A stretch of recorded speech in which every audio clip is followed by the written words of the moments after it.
Bonjour à tous et bienvenue sur boursicoté.com pour cette nouvelle analyse technique Forex et matières premières avec une paire de devises euro-dollar qui reste dans sa neutralité avec une évolution ici qui se fait autour de la zone des 1.1370.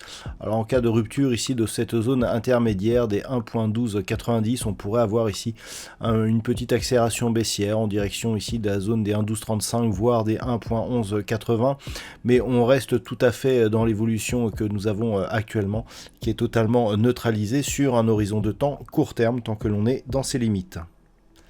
Même constat ici pour la paire de devises livre sterling contre dollar américain avec une évolution qui se fait dans un range qui s'est resserré puisque nous avons une zone de résistance approximative ici à 1.3630 et une zone de support sur des niveaux proches des 1.3490. Donc on est à peu près au milieu de cette zone d'évolution dans une tendance qui d'un point de vue moyen terme reste plutôt orientée à la baisse sur cette paire de devises. Par contre, ça bouge sur l'or. Nous avions eu un test ici de la zone des 1910 $ l'once. J'attirais votre attention sur ce test hier, puisque suite à cela, on était revenu ici sur la moyenne mobile 20 exponentielle.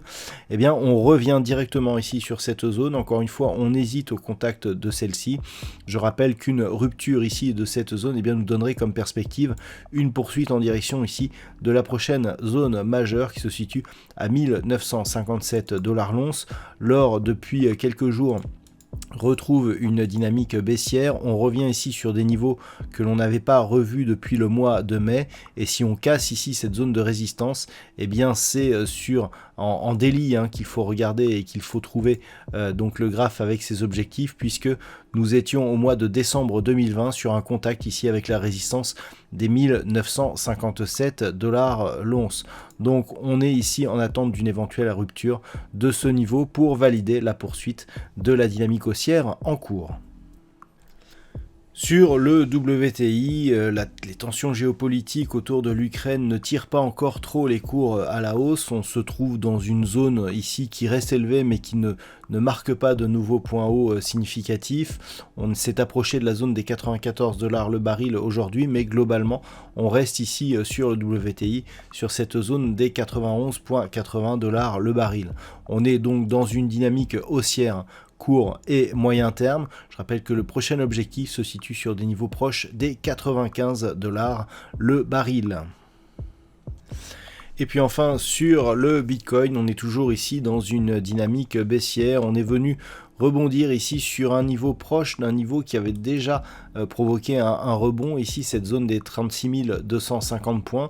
On s'est approché ici de ce niveau, on a rebondi, puis on est revenu ici sur cette moyenne mobile 20 exponentielle qui a agi comme zone de résistance avant de connaître ici un nouveau petit mouvement baissier. Donc c'est à confirmer. Si on vient à casser ici cette zone des 36 250 points, eh bien on validera une poursuite du mouvement baissier vers des objectifs donc qui seraient un peu plus bas. On parlerait ici d'un retour possible sur la zone des 33 100 $ pour un Bitcoin. Voilà donc ce que l'on peut dire sur l'analyse technique de ces principaux actifs Forex, matières premières et crypto-monnaies. Je vous souhaite une très bonne soirée. On se retrouve dès demain pour d'autres analyses techniques, toujours sur le site boursicoté.com.